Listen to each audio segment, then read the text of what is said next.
to let the water systems and food systems and planetary climate systems get destroyed. That is the stupidity which rules us today.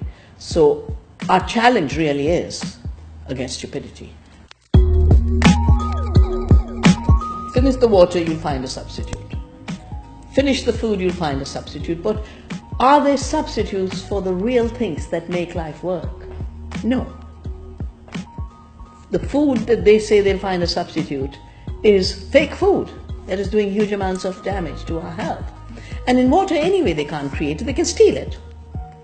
So the powerful go to poorer communities to divert more water. I don't think the planet will die. I think the earth is too powerful.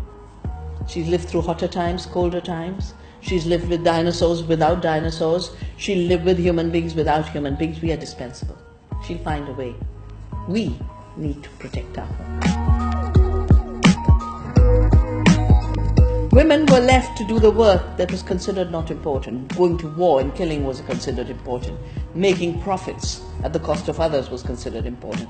That's where powerful men designed it, and they sucked in not powerful men to do their dirty job.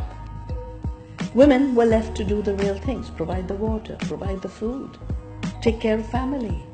The values we need are the values of knowledge of how to live with nature. That's what women's knowledge is. We need knowledge of how to care. That's knowledge. It's called emotional intelligence now. We need knowledge of how to share. That is a capacity we will need more and more in the future, in a period of privatization and in a period of extraction. So women, with their caring and sharing, will be the teachers of how to be human in the future.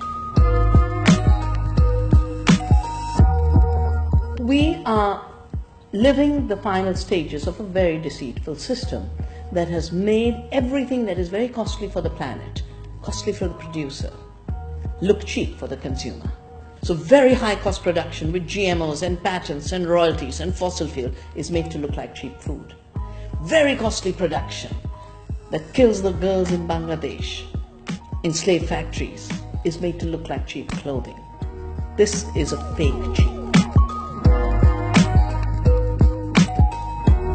In this period of the end of the world, how do we sow the seeds of a possible world? The first, every young person should recognize that working with their hands and their hearts and their minds, and they're interconnected, is the highest evolution of our species. Working with our hands is not a degradation.